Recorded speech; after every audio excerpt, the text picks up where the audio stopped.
오늘 우리가 함께 읽은 사무엘상 5장 말씀은 블레셋과의 전투에서 이스라엘이 패했을 때 빼앗긴 법궤에 관한 말씀입니다.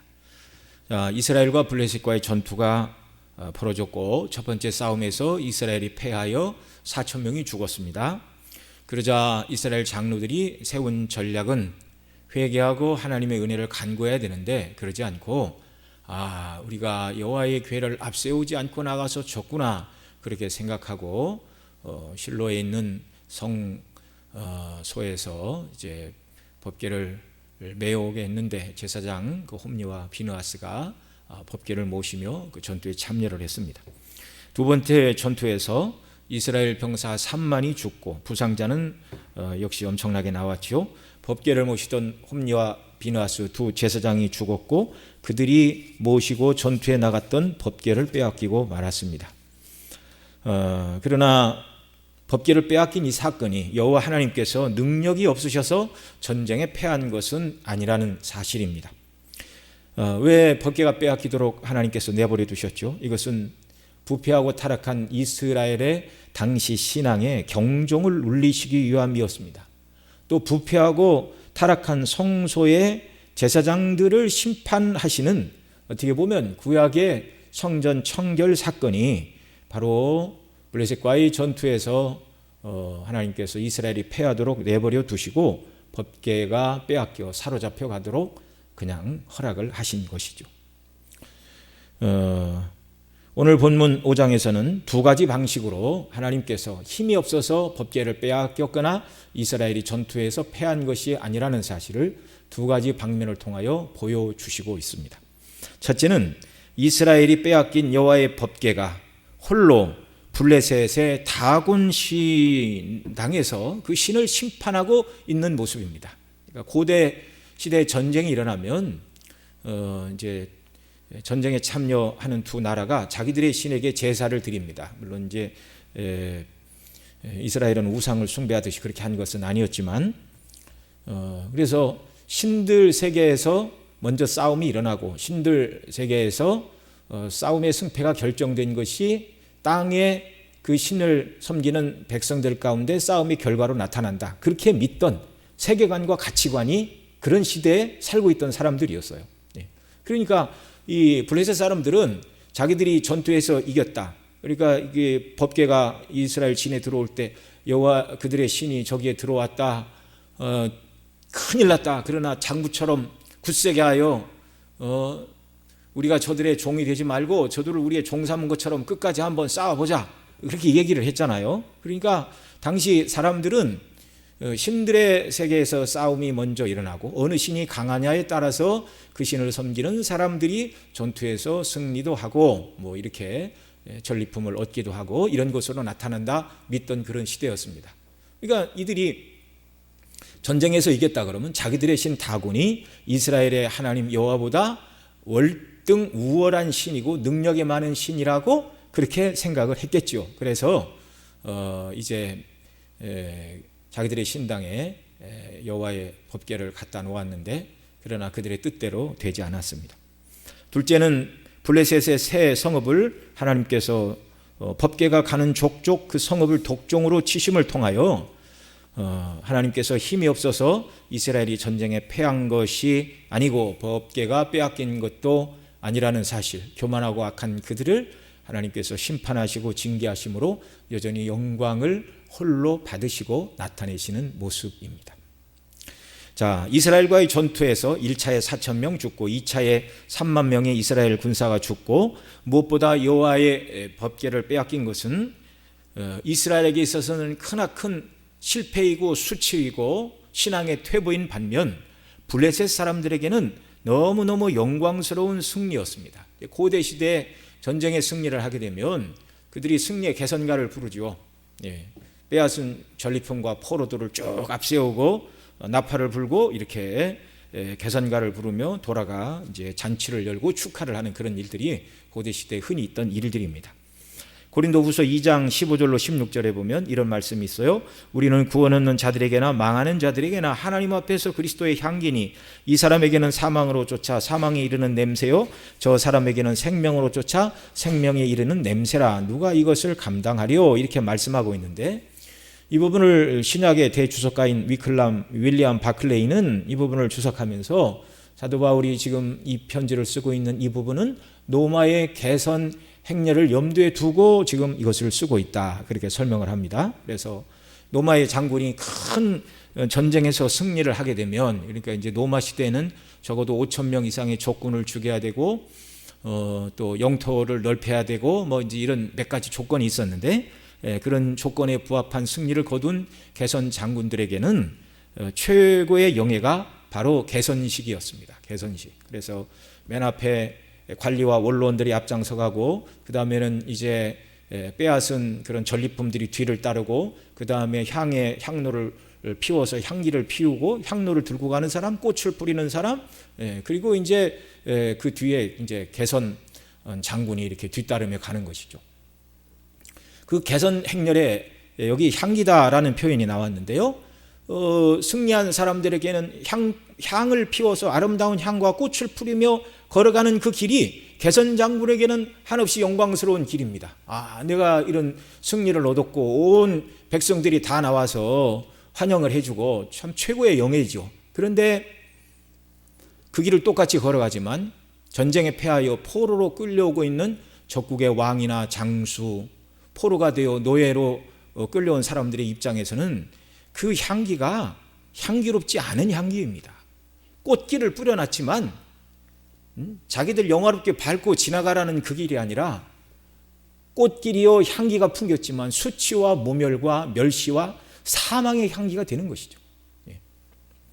자, 이제 고대 시대에 그런 이제 행렬에 관한 말씀을 드렸고요. 이제 바울 사도가 그 말을 한 것은, 그리스도인들이 복음을 증거하게 될 때 이 복음을 듣고 구원 얻는 자들에게는 그 복음의 말씀이 정말 아름다운 그리스도의 향기가 되어 생명에 이르게 되고, 복음을 끝까지 거절하는 자들에게는 예수 그리스도의 복음이 믿지 않고 하나님의 복음과 하나님의 호의를 거절하는 자들에게는 멸망의 향기가 된다. 이제 그런 의미로 그 말씀을 기록했습니다.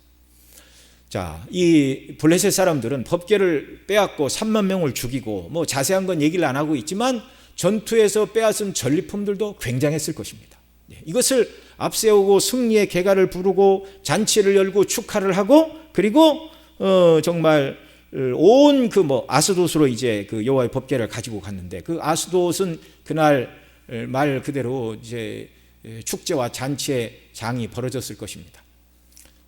뭐 전투가 아니라도 오늘날 예를 들어서 우리나라 예를 들어서 지역에 기반을 두고 있는 축구팀이나 야구팀이 우승이라도 하게 되면 그 시청 앞에 사람들이 모여서 굉장하죠. 유럽 사람들은 막 시청 건물 올라가서 막 그 우승컵을 들고 온 시내가 그냥 마시고 먹고 잔치를 벌이고 막 이렇게 하는데, 고대 시대 전투에서 큰 승리를 거둔 것은 그들의 사기를 높이는 일이고 정말 기쁨이 충만하고 잔치를 벌여 마땅한 일이었습니다. 그리고 자기들이 섬기는 신이 자기들에게 이런 승리를 주었다라는 것에 대한 감격과 기쁨이 흘러 넘쳤고, 그래서 이들은 유대인들에게 빼앗은 여호와의 법궤, 이 법궤를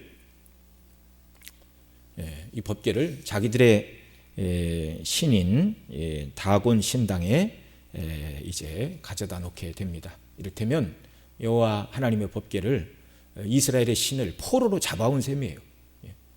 그리고 그 다곤 신상, 높은 신상 앞에 이렇게 낮은 자세로 갖다 놔서 정말 하나님을 멸시하고 정말 그런 모습입니다. 정말 그들이 빼앗은 여호와의 궤가 그들에게는 얼마나 큰 승리를 거두었는지를 단적으로 보여주는 어마어마한 상징물이었습니다. 앞에 말씀드린 대로 4장 8절에 여호와의 법궤가 이스라엘 진에 들어온다는 소식을 듣고 블레셋 사람들이 이렇게 말했어요. 우리에게 화로다. 누가 우리를 이 능한 신들의 손에서 건지리요? 그들은 광야에서 여러 가지 재앙으로 애굽을 친 신들이니라.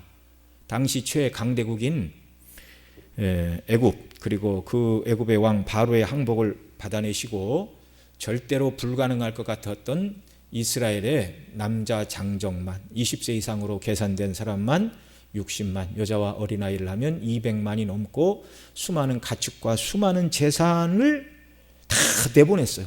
보내기 싫었죠. 나라가 망하니까 결국 할 수 없이 내보낸 것입니다. 하나님께서 이런 애굽의 완전한 항복을 받으시고 또 정신 못 차린 애굽의 바로가 정말 병거를 앞세우고 이스라엘을 추격하여 죽이든지 다시 포로로 잡아가고자 홍해가에 있는 그들을 추격을 했을 때 홍해를 가르시고 이스라엘은 건너게 하시고 겁도 없이 뒤따라온 그들을 홍해에 다 멸망하심으로 말미암아 온 상천하지에 하나님은 여호와밖에 없다라는 두려운 사실을 만방에 드러내 주셨습니다. 이 이야기를 지금 블레셋 사람들도 다 알고 있습니다. 화로다 누가 우리를 이 능한 신들의 손에서 건지리요 그들은 광야에서 여러 가지 재앙으로 애굽인을 친 신들이니라. 그리고 블레셋 사람들도 당해내지 못한 이스라엘의 하나님 여호와 하나님의 법궤를 모시고 나온 전쟁에서 자기들이 이겼다. 그러니까 애굽도 이기지 못한 이스라엘의 신을 우리가 이겼다. 그렇게 생각을 한 것이죠. 물론 착각입니다. 그리고 자기들의 신 다곤이 훨씬 더 여호와보다 힘 있는 존재라 생각하고 자신들이 빼앗은 여호와의 법궤를 다곤 신당에 가져다 놓았습니다. 승리를 만끽하고 기뻐하고 즐거워하고 먹고 마시며 잔치를 열었죠. 그러나 그 기쁨과 즐거움은 바로 그 순간 그날까지 뿐이었습니다. 이제 오늘 1절 2절 보면 하나님께서는 다곤의 신당에서 도리어 다곤의 절을 받으시는 모습입니다. 우리 1절 2절 같이 읽습니다. 블레셋 사람이 하나님의 궤를 빼앗아 가지고 에베네셀부터 아스돗에 이르니라. 블레셋 사람이 하나님의 궤를 가지고 다곤의 당에 들어가서 다곤 곁에 두었더니 그 다음 또 3절 같이 읽습니다. 아스돗 사람들이 이튿날에 일찍 일어나 본즉 다곤이 여호와의 궤 앞에서 엎드러져 그 얼굴이 땅에 닿았는지라. 그들이 다곤을 일으켜 다시 그 자리에 세웠더니 이렇게 말하고 있습니다.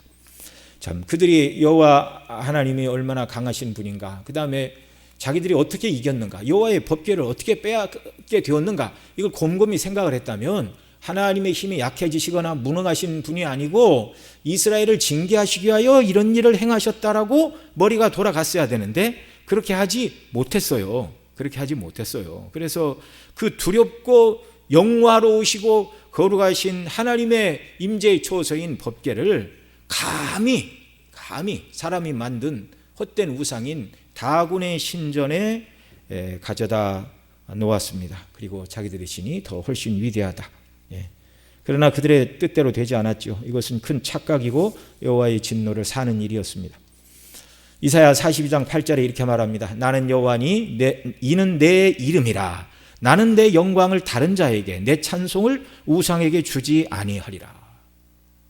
여호와 하나님께서 세상 만물을 지으신 목적이 무엇입니까? 영광을 받으시기 위해서.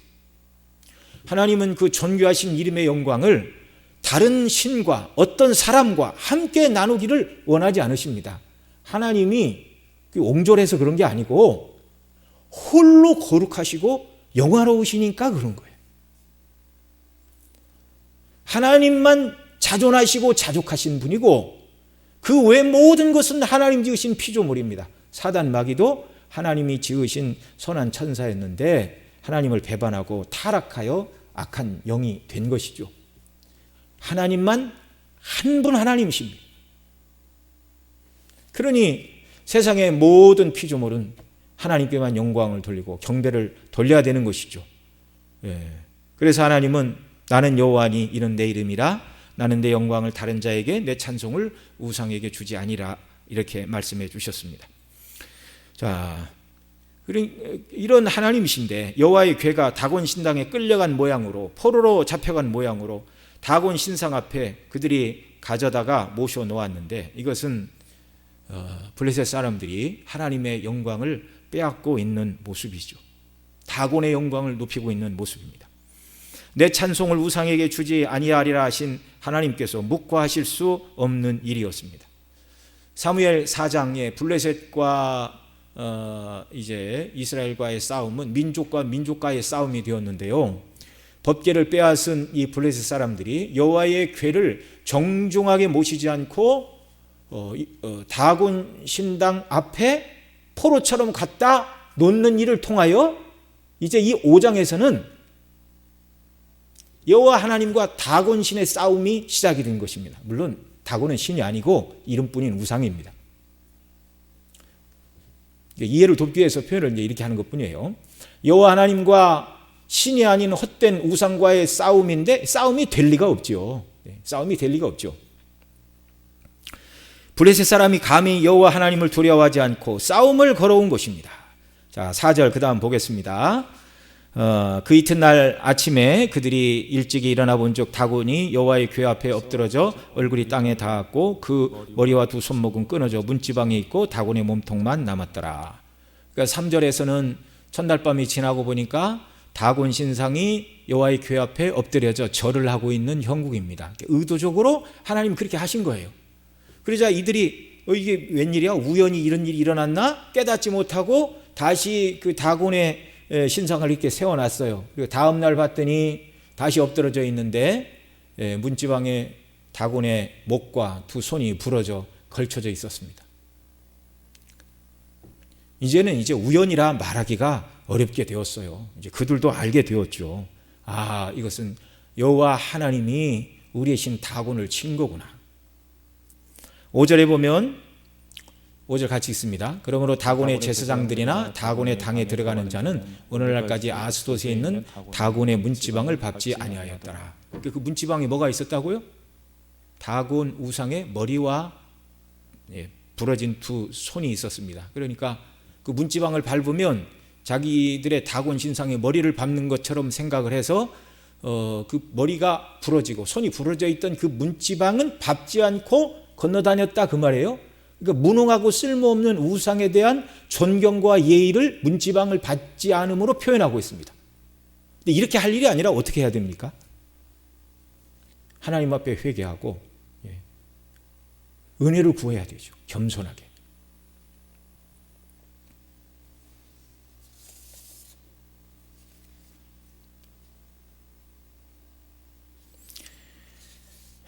이렇게 하나님은 다곤 신상이 여호와 하나님의 법궤 앞에 절하게 하시고 그래도 깨닫지 못하자 다곤의 목과 손을 절단하심으로 다곤은 신이 아니다. 사람이 만든 헛된 우상에 불과한 것이다 라고 다곤을 심판하시고 다곤을 섬기는 자들에게 경고를 바라신 것입니다. 너희들이 계속 이런 우상을 섬기면 우상과 함께 망하게 된다는 경고입니다.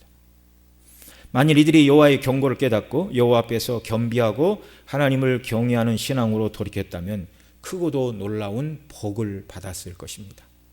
그러나 이런 복이 그들에게는 허락되지 않았습니다.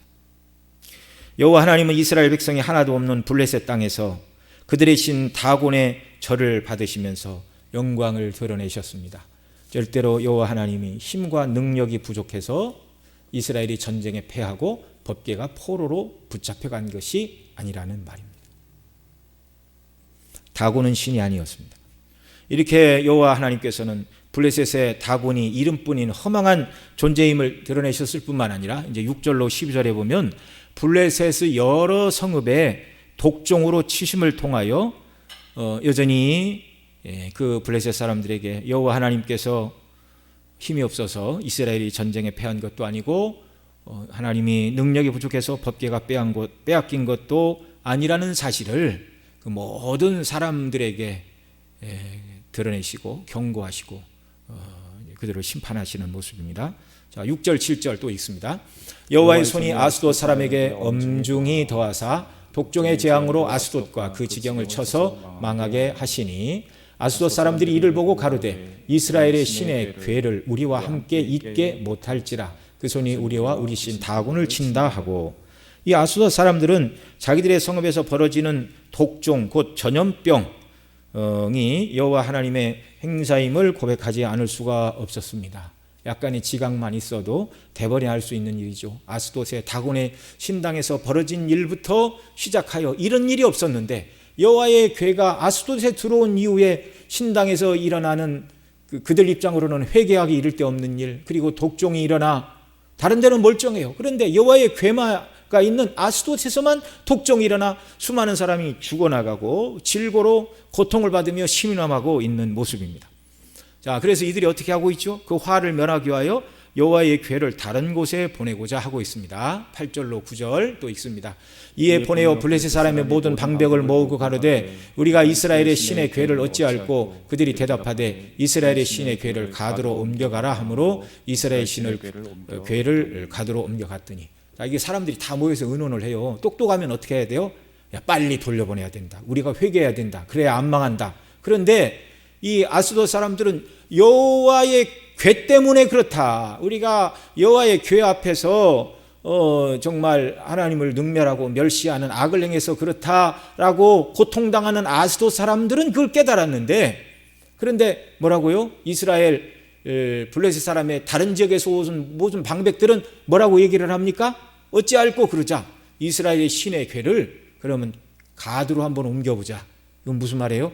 만약에 가드로 옮겼는데 가드에서 이런 일이 발생하지 않으면 이건 이스라엘의 신 여호와 이 궤로 말미암아 되어진 일이 아니고 우연히 되어진 일이다는 것을 확인하고 싶어서 즉시 돌려보내지 않고 하나님 앞에 회개하지 않고 가드로 옮겨가라 이렇게 말을 한 것입니다. 자, 이렇게 함으로 이스라엘의 신의 궤를 가드로 옮겨갔더니 9절 이제 어떤 일이 일어났습니까? 같이 읽습니다. 시작.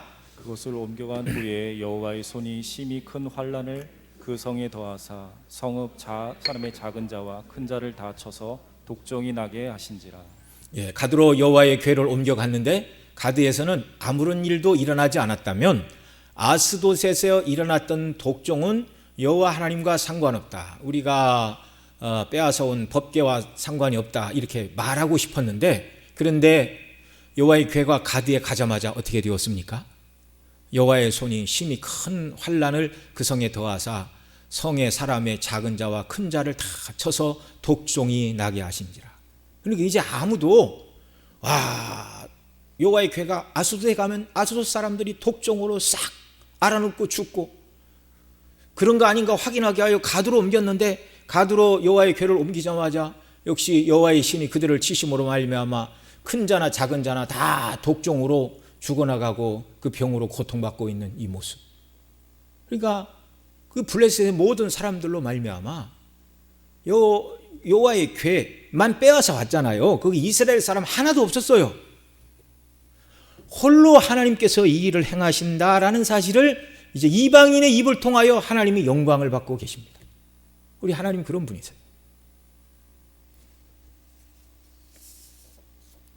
그러자 가드 사람들이 자기들의 살 길을 찾기 시작합니다. 그래서 그들이 이제 궤를 다른 곳에 보내려고 합니다. 10절 또 같이 읽습니다.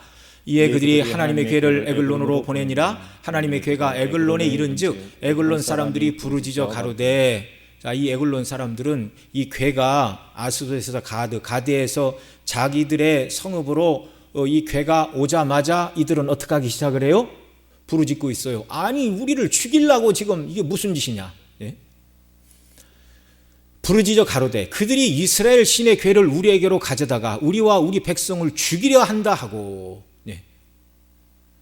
그러니까 이제 학습 효과를 단단히 한 것이죠. 이 에글론 사람들은 아스돗이나 가사 사람들처럼 미련하고 어리석지는 않았습니다. 절대 우리 성읍에는 못 들어옵니다. 우리를 죽이려고 일을 합니까? 네. 하나님의 행사가 너무 분명하게 드러나고 있는 모습이죠. 한바탕 소동이 일어났습니다. 그러자 11절 12절에서 전체 블레셋 사람들이 다시 이 일을 어떻게 처리할까를 논의합니다. 같이 읽습니다.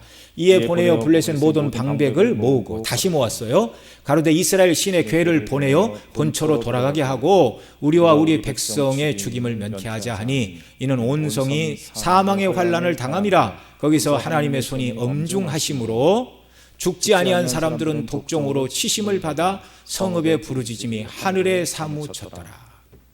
이들이 4장 전투에서 1차 이스라엘 사람들 4,000명을 죽일 때 수많은 사람을 부상을 입히고 전리품을 빼앗았을 때 굉장했습니다.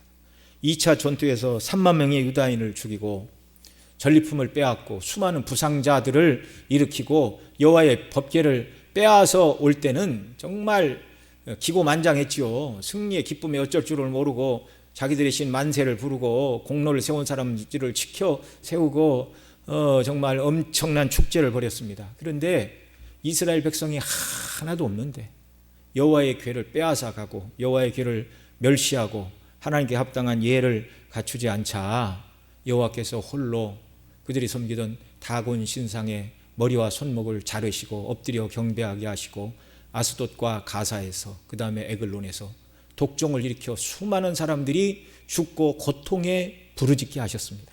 아마 그때 죽은 사람들의 숫자가 블레셋이 유다인들을 죽인 4,000명, 3만 명의 숫자, 성경이 말씀을 하고 있지 않지만 그들이 죽인 숫자보다 아마 그들이 더 큰 곤란을 당했을 수도 있습니다. 하나님 혼자 하셔도 하나님은 이스라엘이 필요하신 분이 아니에요. 이스라엘이 지켜줘야 하나님의 명예와 이름이 보존되는 분이 아니에요.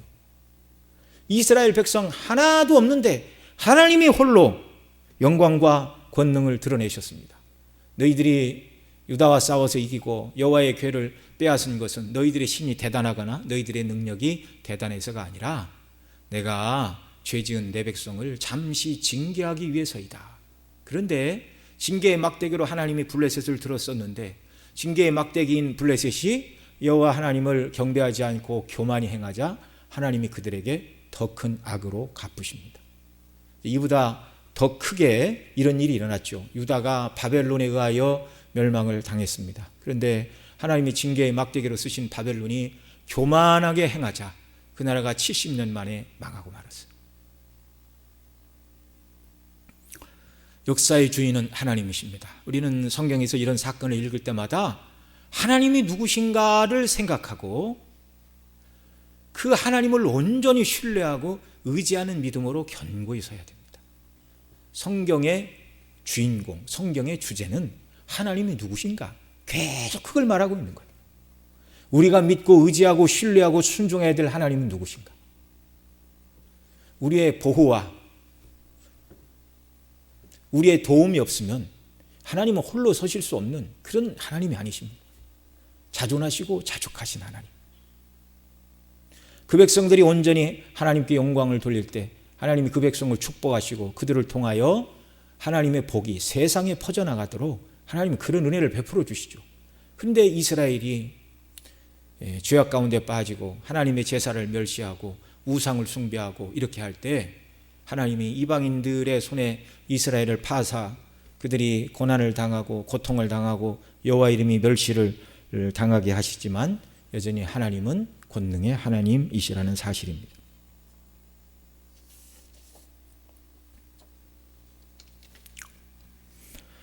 오늘날도 그리스도인들, 저와 여러분들 또는 이 세상에 있는 교회의 연약과 허물을 인하여 세상 사람들 가운데서 영화로우신 여호와 하나님의 이름이 멸시를 당하는 경우가 있습니다. 그러나 결코 하나님은 그런 멸시를 오래도록 당하고 참고만 계실 분이 아닙니다. 그리스도 밖에 있는 악인들이 하나님을 대적하고 하나님이 어디 계시냐 말하고 교만히 행하지만 그들이 끝까지 회개하지 않고 악을 행하면 결국 하나님께서는 그들을 심판하시는 일을 통하여 하나님이 살아계시고 모든 피조물들은 그 하나님의 거룩하신 뜻에 따라 순종해야 하며 그렇지 못한 자들을 영원한 형벌에 처하시는 만왕의 왕이심을 하나님이 드러내실 것입니다. 그때가 되면 하나님을 멸시하고 하나님이 없다 말하고 악을 행하던 자들이 하나님 앞에서 자신들은 한낱 피조물에 불과하고 하나님의 거룩하신 뜻인 율법에 따라 순종하며 살아야 하는 자들이었는데 그러지 못한 자기들이 죄인이고 그래서 하나님의 심판을 받아 지옥 형벌에 떨어져야 마땅한 자들이라는 것을 자기 입으로 고백하고 지옥에 떨어지는 것입니다. 그리고 지옥에서 이제 이를 갈며 슬피우며 고통을 받는 것이죠. 여러분, 하나님께서 사람을 지으신 목적이 무엇이죠? 영광을 받으시기 위해서입니다. 은혜의 그릇으로 택한 저와 여러분을 통해서는 구원의 은혜에 감격하여 하나님을 예배하고 하나님을 섬기고 또 그리스도를 닮은 착한 행실과 이런 성화의 삶을 통하여 하나님의 이름을 높이고 찬미하게 하심으로 긍휼의 그릇들을 통해서는 하나님께서 영광을 이렇게 받으십니다. 예배를 통해서, 주님의 이름을 높임을 통해서. 그런데 인생들 중에 끝까지 하나님을 믿지 않고 대적하고 하나님의 긍휼과 구원과 자비의 방식인 예수 그리스도의 십자가의 복음을 끝까지 멸시하는 자들을 통해서도 하나님이 영광을 받으시는데, 어떻게 영광을 받으시는가? 그들을 심판하심을 통하여 그들의 죄를 드러내시고 거룩하신 하나님 앞에서 나는 죄인입니다, 하나님의 심판과 진노를 받아 마땅한 죄인입니다 라고 고백하게 하시고 그들을 지옥 형벌에 던지심으로 말미암아 하나님은 결국 영광을 받아내십니다.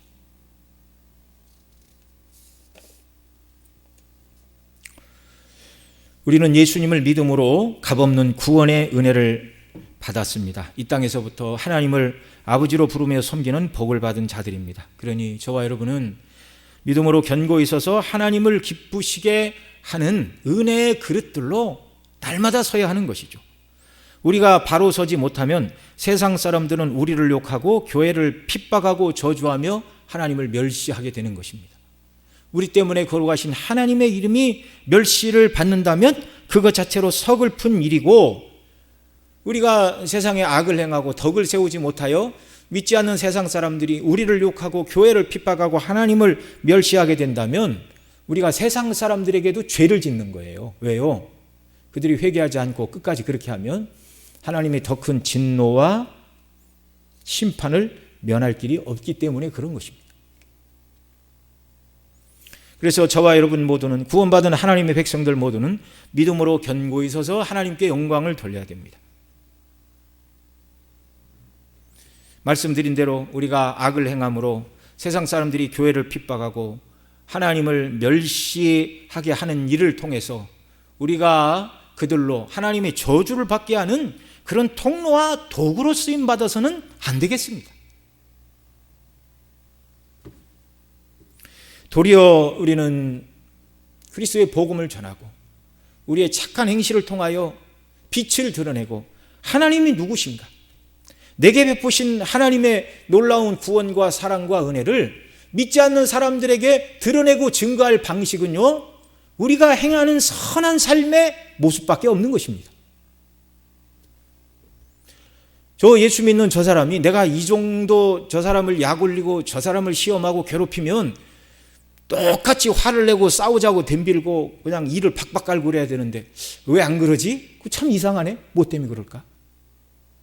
저 사람이 예수님 믿고 교회를 다닌다고 그러더니 확실히 예수 믿는 사람은 뭐가 달라도 달라.